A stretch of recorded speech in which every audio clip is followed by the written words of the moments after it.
When you're developing an iPhone app or an iPad app or any kind of application, sometimes things don't work out quite the way you planned, especially when you knock over a can of Jolt Cola on the keyboard and fry it out of existence. You all know Murphy's Law. Anything that can go wrong will go wrong. Well, Murphy was an optimist about computer programming with his law that there is always one more bug. It actually took Weinberg's second law to put debugging into perspective. If builders built buildings the way that programmers program programs, the first woodpecker to come along would destroy civilization. Now, I've experienced Murphy's Law firsthand. Indeed, I wrote Murphy's Computer Laws, the poster, in 1980 for Celestial Arts, only to violate most of Murphy's Laws while developing my first iPhone app. Debugging is not something to put off until later, after the warnings and error messages pile up. Keep in mind Beauvais' theorem. The remaining work to finish in order to reach your goal increases as the deadline approaches. You don't believe I'm credited with this theorem? Search for it on Google.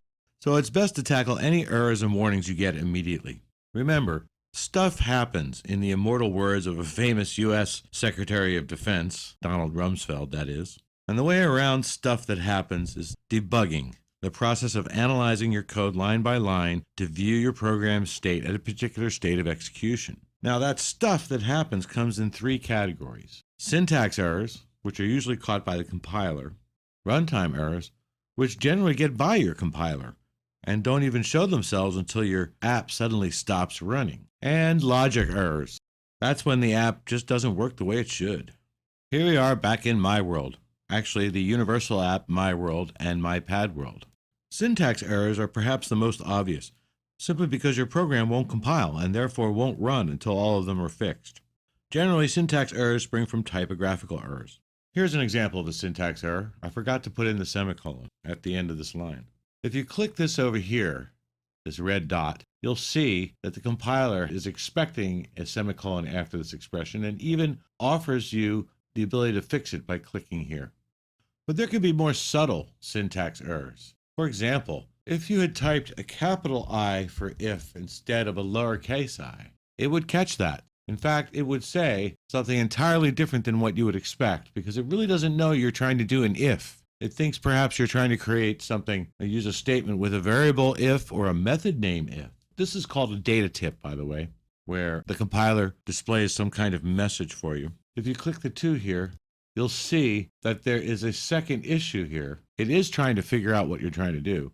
What it's doing is it's assuming that there's an implicit declaration of a function if, which is invalid. All we really needed to do was make this a lowercase I, and we're fine. So yes, the syntax errors can be pretty penny ante stuff, typing a lowercase or uppercase I when a lowercase I is needed. But it really doesn't take that much to stump a compiler. And let's not forget, if you had done that uppercase I and left that issue and warning in and tried to build and run, it would stop you right then and there. What would happen is that here, the issue navigator would show up in place of the project navigator. And it would again tell you about that implicit declaration of a function that doesn't make sense. Or perhaps it's something that's expected before that word, before the token, before the left bracket. Or perhaps it's a semantic issue or a parse issue. There's all kinds of issues that can occur because it doesn't know that you're trying to do an if conditional. The way to fix it, of course, if you have no other choice, is to look it up. But we happen to know it's a simple if, and it should be that way. And after typing that, our issues should go away. However, we still seem to have one. Expected semicolon before token. I think that's because it simply doesn't know that we have changed it. Implicit declaration of function if.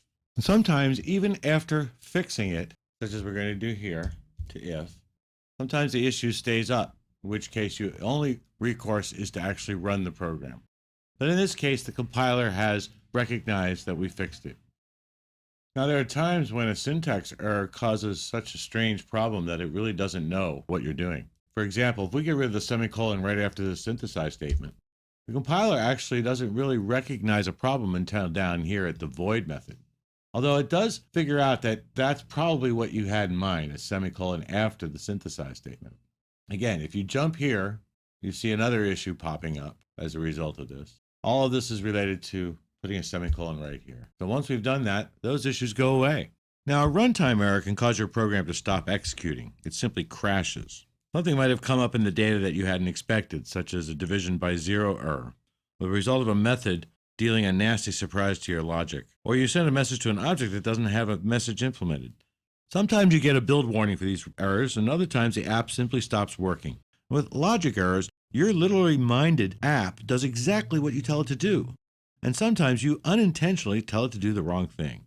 You wouldn't even know it's a logic error unless, of course, your app is not performing according to the way you expected. You'd be saying, oh great, it builds, but it doesn't work. You may be able to build and run your app, but if it doesn't work as intended, you need to find a different way to debug it.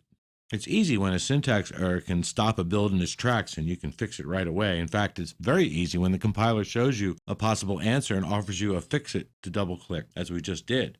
But there are times when it passes through the build and the app runs and it simply doesn't do what you expected. But don't despair, you have another option, and that is setting a breakpoint. Breaking down may be a bad situation in real life, but in the life of your app, getting a break is a good thing. A breakpoint is an instruction to the debugger, which is part of Xcode, to stop execution at that instruction and wait for further instructions. By setting breakpoints at various methods in your program, you can step through its execution at the instruction level to see exactly what it's doing. If you're stymied by a logic error, setting breakpoints is a great way to help break that logjam. For example, let's set a breakpoint. We're going to set a breakpoint down in the MyWorld main view controller. Let's set a breakpoint right here, right as the showInfo IB action method is executing, right before it initializes the flip view controller. To do that, we click over here at exactly that line that we want to start the breakpoint, to have the breakpoint happen, which means that this statement will not execute. It will actually stop there at line 123. And we might as well set one right after it has presented the controller. Let's say right here at 128 before it releases the controller. So now I've set two breakpoints, one to stop the program before it initializes the flip side controller after I have tapped the I button, and one right after it shows the flip side view controller. Now we can see our breakpoints here in the breakpoint navigator. Main view controller has two breakpoints, here and here. This breakpoints button lets us activate or deactivate the breakpoints when we run the program. Right now, we have deactivated them. If we click it again and they turn blue, we have activated them. So let's run the program and see what happens at the breakpoint. As we see, the build is successful and we're going through the animation. Now what happens when I tap this? It stops. As you can see, we now have a whole new pane to look at in the middle, and that's the debugger. The debugger is telling us what's going on this side on the left, and the console is showing us output on the right. And we could take a look at different values in here, such as words of wisdom, NSObject. Pretty much take a look at anything that's going on in the program at this point in time.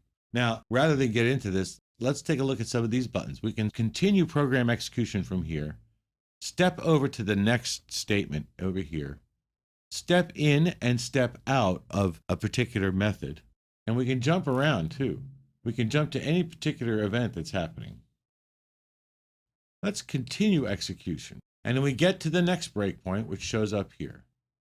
Now what's happening in the simulator is that it's waiting for the next thing to happen. So if we then click again, it goes ahead and initializes the flip side view. If we click done, it goes back.